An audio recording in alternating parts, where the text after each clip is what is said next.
Bienvenue dans les quêtes inutiles d'un chevalier ordinaire.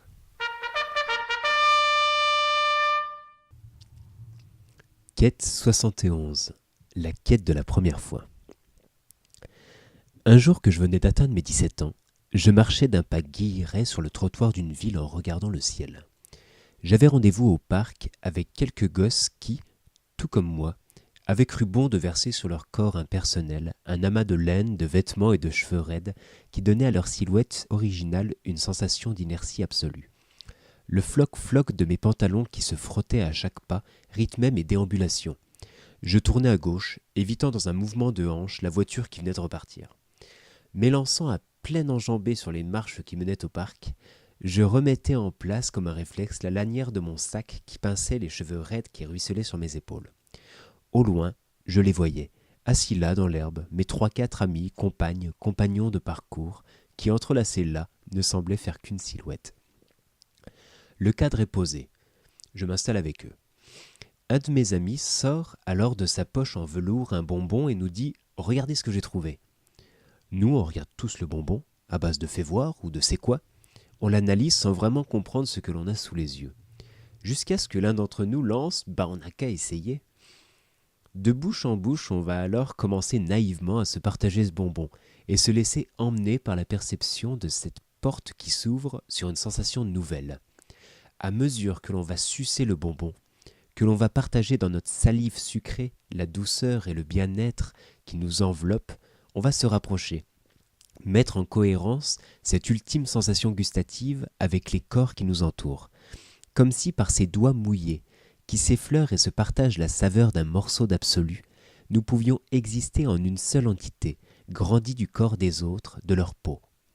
Comme si tout cela était une continuité de nous-mêmes, et sentir basculer sa tête, se laisser submerger par la couleur, la lumière aveuglante de l'expérience nouvelle que la naïveté ne bride pas. Une fois le bonbon terminé, démêlant nos corps un peu honteux, l'un d'entre nous lance « On devrait faire ça tout le temps ?» Ce serait trop facile. Bienvenue dans la quête de la première fois. L'entrée existentielle de l'expérience.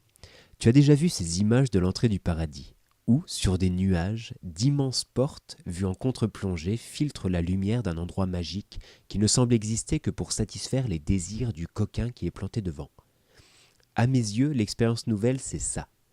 Tu arrives devant quelque chose où tout te semble démesurément grand, rayonnant, absolu car nouveau. Tes yeux, tes mains vont partout. Tu veux courir, crier, exprimer tout ton plaisir comme un gosse qui arriverait pour la première fois devant les jeux du McDo. Cette sensation, c'est l'entrée vers la nouvelle expérience. C'est la porte de l'expérience. Il faut imaginer que chaque expérience est un endroit dont la porte est fermée, jusqu'à ce que tu l'ouvres. L'entrée sociale de l'expérience. Il y a une entrée existentielle et une entrée sociale à l'expérience. L'entrée sociale ressemble plus à un diplôme, à un rite initiatique. La différence entre les deux est la naïveté. Si l'on te parle toujours de Paris comme étant une ville sale, dangereuse, pervertie, etc., tu vas perdre l'interaction naïve que tu aurais pu avoir avec la nouvelle expérience. Tu ne pourras pas te laisser submerger par l'absolu que la ville a à t'offrir. Tu ne pourras que dire « je l'ai vu » et valider ou non le cliché. Souvent, tu le valides car étant donné que tu ne te fais pas confiance, tu vas percevoir ce que l'on t'a dit que tu percevrais. Donc la première fois que tu fais l'amour, par exemple, ce n'est pas, la plupart du temps, une première fois existentielle. C'est une première fois purement sociale en mode « je l'ai fait ». L'un n'empêche pas l'autre. Tu n'es plus vierge depuis l'âge de 15 ans et pourtant, tu peux découvrir à l'âge de 40 ans ce que faire l'amour veut dire. Tu peux trouver la porte existentielle de l'amour sexuel. Mais pour cela, il faut que tu fasses abstraction de la dimension sociale de l'expérience. Il faut que tu parviennes à trouver la naïveté qui sépare un orgasme abandonné d'un gémissement complaisant, qui sépare un « quoi encore ?» d'un « prends-moi ». Il faut comprendre qu'en actant socialement la nouvelle expérience, on n'a rien validé et que, tout comme sortir ensemble ne s'acte pas par des mouvements de langue, faire l'amour ne s'acte pas par des va-et-vient. C'est un territoire à part entière où il n'y a pas de rite d'entrée, juste une sensation provoquée par l'expérience lorsqu'on accepte de s'y abandonner totalement. La réglementation sociale de l'expérience existentielle. Tu me diras, c'est génial d'avoir franchi les portes paradisiaques de l'expérience nouvelle, mais après c'est plus pareil. Je pense que ce n'est plus pareil car on va perdre la naïveté qui faisait de l'expérience quelque chose de parfait. C'est-à-dire que chaque fois que l'expérience se termine, on retourne dans notre état normal à partir duquel on va caricaturer la perception que l'on a eue de l'expérience.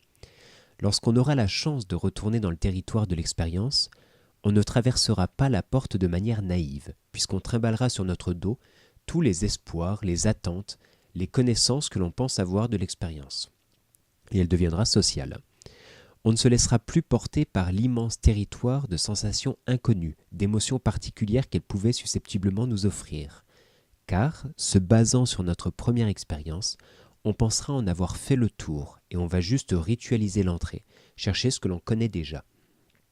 Exemple, la première fois que tu es allé au jeu McDo, tu t'es laissé entraîner par la chaleur du plastique chauffé au soleil, par l'interaction avec les sauvages qui occupaient les lieux, par le plaisir de toucher à tout, le plaisir de voir tes parents d'en haut, etc. La seconde fois, tu as ôté tes chaussures que tu as mis dans les petits compartiments prévus à cet effet, et tu es directement allé vers le toboggan dont tu connaissais l'emplacement. Mais il n'était pas si grand que dans tes souvenirs. Il n'y avait plus les 3 gosses de la première fois. Et bien que tout soit identique, tu n'étais plus naïf. Tu étais un habitué qui savait ce à quoi il allait être confronté lorsqu'il atteindrait le sommet de la structure. Ce ne sera pas une expérience exceptionnelle, ce ne sera qu'une fois de plus, comme la bière fade du pilier de bar. Pour conclure, la première sensation n'a que pour but de nous dire que ça existe, que le paradis terrestre existe et qu'il est à portée de main, sous une forme infinie d'expérience. À chaque fin d'expérience, il faut savoir refermer la porte derrière soi, comprendre qu'il nous faudra recommencer à zéro, qu'il faudra se débarrasser de cette sensation pour la retrouver entièrement lorsque l'on se décidera à l'embrasser à nouveau, débarrasser de la connaissance que l'on pensait en avoir. Je sais qu'il est plus simple de ritualiser de manière concrète l'instant de plaisir absolu, jusqu'à lui faire perdre tout ce qu'il pouvait nous apporter. Mais c'est un piège. L'expérience deviendrait routinière et la routine est néfaste pour les esprits en quête d'ailleurs que nous sommes. Pour revenir à mon histoire de bonbons, il y a 3 erreurs possibles.